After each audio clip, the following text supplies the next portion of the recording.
The truth about why they pulled away and how to pull them back in. Hello there, I'm Coach Abby. Thank you for joining me once again on Love Advice TV. Love Advice TV is a channel that has been created exclusively for you to assist you in navigating through any relationship challenges. So today we're diving into a topic that hits home for so many.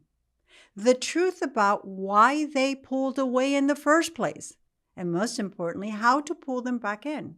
If you've ever found yourself wondering why someone you cared about suddenly just distanced themselves, and you're left wanting to reconnect, this video is just for you.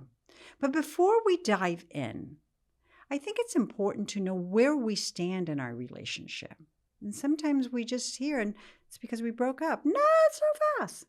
I invite you to take the free assessment questionnaire provided below. It's designed to allow you to see where you presently stand and what to consider moving forward so that all the pieces of these video and other videos make sense to you.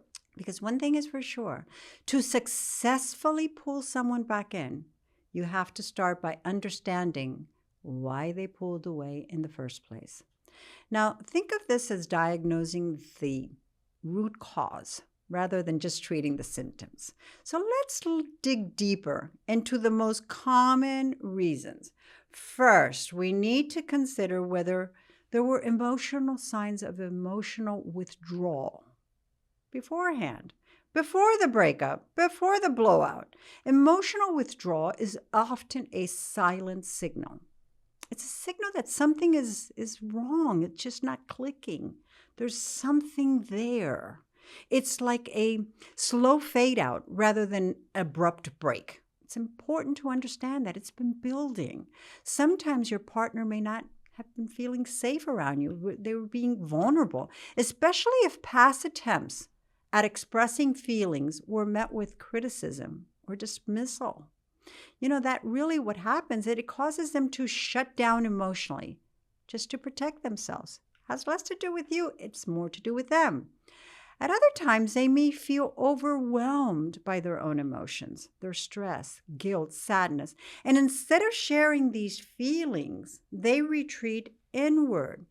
You know, one example of this is someone I worked with for a while who shared that her partner stopped sharing day-to-day thoughts and feelings. You know, she thought he was just too busy or distracted. She never gave it a second thought, actually. But it turned out that he felt judged every time he opened up. Recognizing this helped her reapproach her conversations with more empathy. And this is so important. We sometimes are too busy even for the people we share our lives with. We don't take them seriously. In this video, I created several mini exercises for you to take along the way. I think it's important. It allows you in the privacy of your own home to see what's going on, to do a self-analysis. You know, it's highlighting what you need to work on. So remember, this isn't about blaming yourself. I'm so anti-blaming myself. It's about empowerment. It's about empowering yourself as we move forward. So take a moment now and ask yourself, did I create an environment where my partner felt safe to share their emotions? Think about it. Write down any thoughts or insights you get when you have this thought. I mean, were they able to be authentic, or did they feel that they needed to hold back? You know, next, we have also what I refer to as a loss of attraction. And this transcends little by little. Believe me, looks are important, but attraction goes way further than looks, than the physical appearance. It includes emotional, intellectual, and even spiritual attraction. You know, emotional attraction is about feeling connected and understood. Intellectual attraction, it thrives when partners challenge and inspire each other. If you don't have anything new to bring, anything that's sort of challenging becomes very mundane. And this many times people just walk away from it. And even spiritual or values alignment. And these play a huge key role.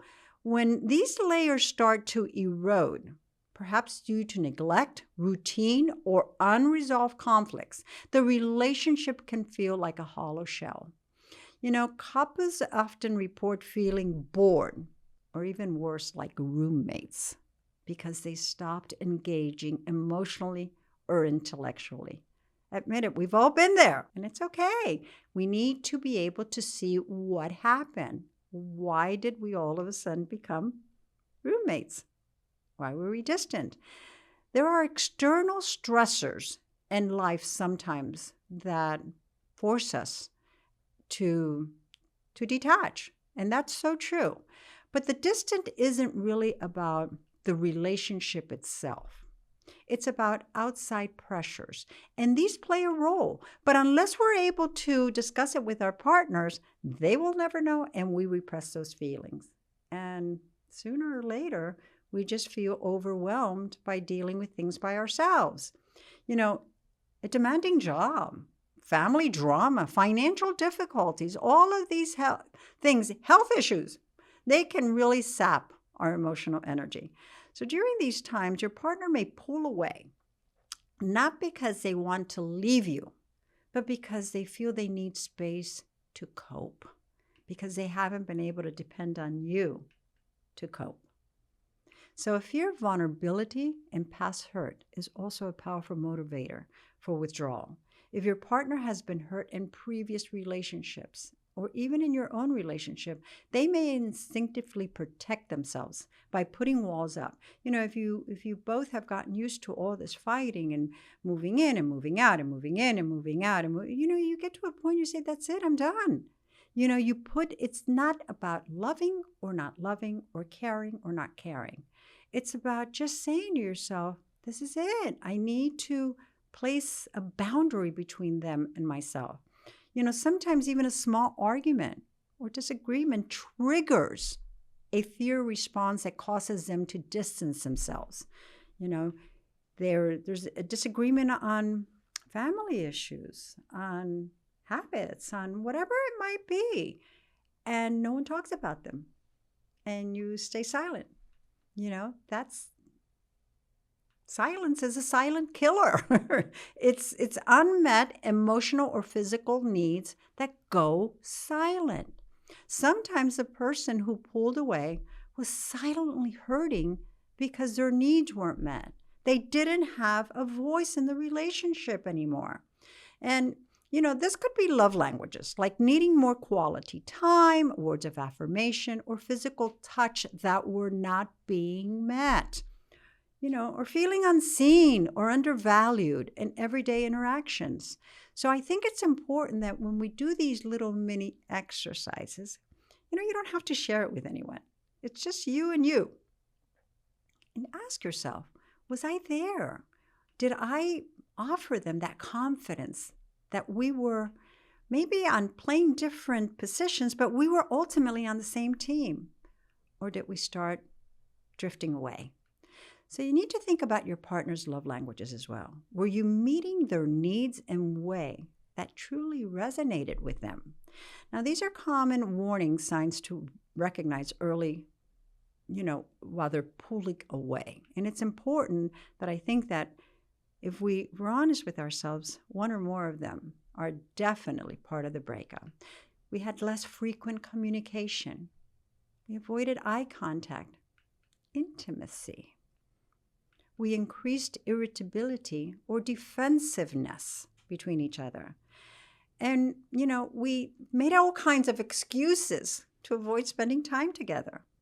So it's important to reflect on our participation in these behaviors. Yes, maybe our exes started demonstrating that. But trust me when I tell you that it's so important to see where you yourself also exhibited those moments that you were not altogether there either.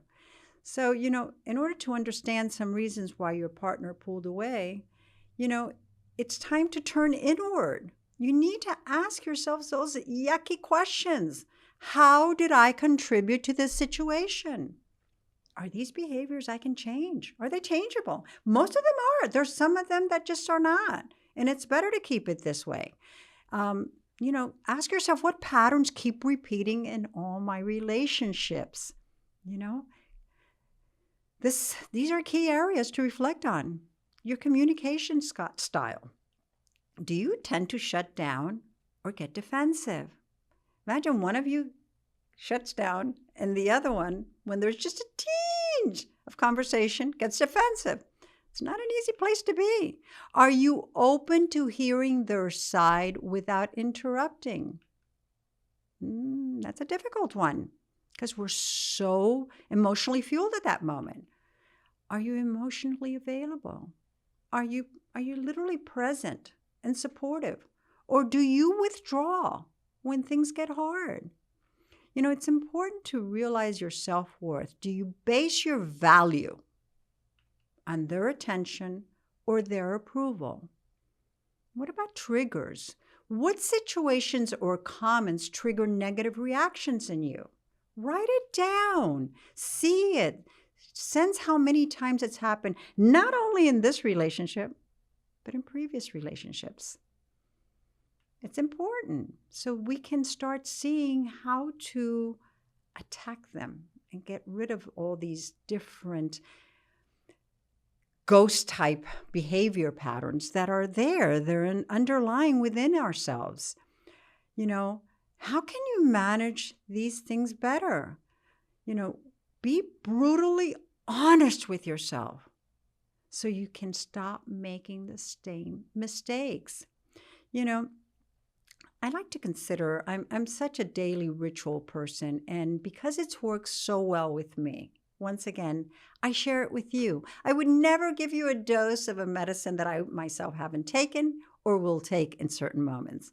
So, once again, it's follow the daily practices of journaling. Write down those feelings and reactions daily. This helps identify patterns and clears mental clutter. Even when things are going good, it's nice to remind yourself, hey, things are really great. Why are they great? What has happened that has made them great? What do you attribute to it? So that we can repeat that. So we can find ourselves when we are cluttered. Hey, wait a minute, I know how to do this. It's been there, I've done it before. The mindfulness or meditation. Learn to observe your emotions without judgment. Reducing reactive behaviors. Your physical wellness. Now, this is so important. Exercise, nutrition, and sleep impacts our emotional resilience. I know that in many of our personal transformation, we talk about the powers of the gym, and it's less about those abs, and it works though, and those, nice, firm, whatever it is that we're firming.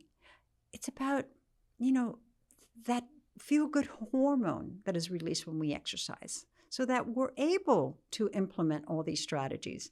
We need to expand our identity also.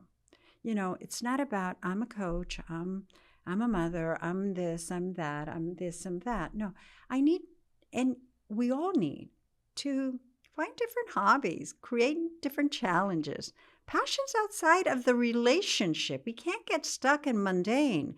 You see, this builds confidence and it reduces our need to be clingy. Because if we look at our partners as the only avenue to maintain emotionally stimulated, we really suffocate them. And we're always feeling rejected or abandoned because they can't meet our needs. We can't even meet our own needs. How can we expect our partners to meet our needs? Here's another one of my favorite mini exercises. I take 5 minutes. Just takes 5 minutes. And, we have such a difficult time with, we want our exes back like this, but we don't want to take 5 minutes to work on it. Write a letter to yourself. How about that? Expressing compassion and encouragement for all the work you're doing. Just watching this video, really honestly, doing about your growth. Even if you haven't really stuck to a schedule yet, the mere fact that you're watching this video should tell you that you are focusing on personal growth. that you're looking for solutions, that you're willing to change, that you're willing to implement strategies that will help with that growth. Remember, growth is not just for your partner. It's for you. When you become your best self, relationships naturally improve. They have to. You know, it's important that we understand that everything stems from us. And now, as we think about this is where the, okay, Abby, how do we pull them back come in? Because we always want, to get them back even faster than to work our own issues that we need to become that better person of ourselves. So how do we bring them and pull them in? Once again, it just gives space. You can stay present, because giving space doesn't not necessarily means, disappearing. What it means is not smothering or chasing them. You can still be thoughtful. You can send a kind text or share something that reminded you of them, but very lighthearted. It can't be emotionally fueled. You can show you care without demanding a response. This is pivotal, because when we send a text, it's typically we send it and we want an immediate response. Maybe that person is just not ready to respond. Maybe they can't. Maybe they are still hurting horribly, and it has nothing to do with you. So when we send that text, just send it because we want to share a bit of us, not expecting or demanding a response. There is absolutely nothing wrong with sending a simple, hey, I hope your day is going well. Just thinking of you, it's okay. But the important thing is sending it without expecting that reply. It's never too much I think of you, You don't really have to be conscious of what you're writing, because it's not going to be emotionally fueled. Are you okay? Is a text that is just too ambivalent. We're asking them. We're asking them to respond. No, this approach just keeps them hesitant to respond. But if you say, hey, I'm thinking of you, that gives them more of a feeling they're safe. I can respond. I can reach out. It's going to be okay. You see, this approach keeps the door gently opened without forcing yourself through it. So when you do exchange texts or phone calls, you need to learn one thing that's very important. We need to learn how to elevate our communication. You have to do that by practice active listening. We're so determined to tell them everything, and we're not listening. One of the best things that I find is to repeat back what you hear to ensure that there's no misunderstanding. So if they're saying something to you, you could say something to the effect of, I think I'm listening. I think you're saying this. Am I correct? You're letting them know you're listening. You're hearing what they're saying, not what you hope to hear. Use calm, non-blaming language. We always have a tendency of being on the defensive, even when we were the offending partner. Think about that. There is nothing wrong with asking open-ended questions to encourage sharing. Something to the effect of, hey, help me understand how you're feeling. I want to hear about it, versus something of, well, I didn't mean to hurt you. I didn't mean to this. Show them that they matter, not what you necessarily have to convey at that moment. There's always time. I'm not saying to become a weakling and not talk about your emotions. I'm just saying we draw people in by allowing them to be authentic, to feel authentically safe. There's a way of rekindling emotional intimacy, and that's little by little. You focus on building small moments of connection. You can't share your favorite memory of them. Without saying, wouldn't you like to do it again? No. You can express appreciation for something specific. Hey, it's so interesting. I'm still using so-and-so that you bought me for Christmas or what have you. You ask about their dreams and their hopes, not your dreams and your hopes. Remember that emotional intimacy is built gradually. It's not about grand gestures, but consistent kindness. Show consistency and reliability. If you say you'll do something, do it. Be on time. Be attentive. Follow through on small promises. Consistency rebuilds trust that may have been shaken following the breakup or leading to the breakup. Avoid coming across as desperate and full of pressure to get this right. Remember, this is the key. Pressure and guilt, they push people away. You need to be patient, kind. There's nothing wrong with that. For those of us that are women, be part of your feminine energy. Men, you can be charming and attractive as well, just by being kind, by being authentic, by being patient. There's another little mini exercise that may follow right now, and it's write down 3 ways you can give your partner space, but stay lovingly present. And I'm fully aware that this process can feel overwhelming because you're saying to yourself, but Abby, we're not even talking, and there are different issues and there are different ways of, getting our voices heard without having a direct conversation, including through our alignment energetically, but remember, you're never alone with this. Ask a friend to help you stay accountable. Just ask them, did I do this when we were in the relationship? Was I right? Was I wrong? Book a one-on-one session with me. It will be my pleasure to create a customized strategy just for your relationship situation. It's designed to avoid further mistakes. It's interesting. We have breakups and we think that the worst of the worst happens. And yet when we're trying to rekindle, we keep sabotaging it because we're still so emotionally fueled. Let's look at some common mistakes that sabotage reconnection efforts. And, it doesn't take a rocket scientist to realize that it's excessive chasing, sending repeated texts or calls out of anxiety. Horrible. Neglecting your self-worth. When you put all your happiness on their return, you're thinking, well, I'm going to do this if they come back. I'm going to do that when they come back. I'll be happy. No, you're happy now. Work on your happiness now. And when you're trying to force to change the relationship, evolve best comes when things come mutual, when the change is mutual. If a person has their own issues and they're not flexible with them, you can't change them. You can't force them into meeting you halfway. You just let them realize and make a determination. Is your absence a trigger for them to change as well, or to enter into a negotiation? But that takes time. It's important not to drag up past conflicts.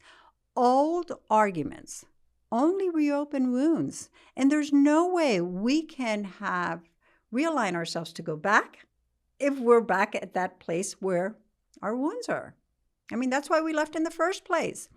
When we become extremely impatient, is really also a caveat. Healing and rebuilding trust takes time. And it's not just your time, it's their time. There are signs, though, that I have to say, that I find that may allow you to sort of gauge that they may be ready to come back. And it's important to watch out for these signs. The first one, obviously, is they initiate contact. But there's a very big difference between initiating contact with, hey, you, versus asking meaningful questions about you. Big difference. So you have to be able to see, what is the content of that contact. They show openness to meet you for coffee, to meet you for a drink.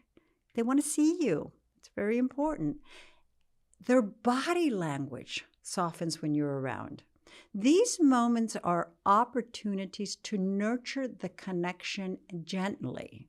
It's very, very important for us to be sensitive to how they're feeling, you know? I hope this video really is instrumental in allowing you to understand why they pulled away in the first place. Because we can't pull them back in if we don't know why they pulled away. It is the first step to be able to pull them back in, is to understand why they pulled away in the first place.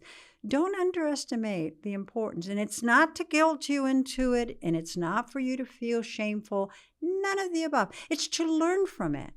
And through it, be able to develop the appropriate behavior patterns and energy levels so that you can reattract them back.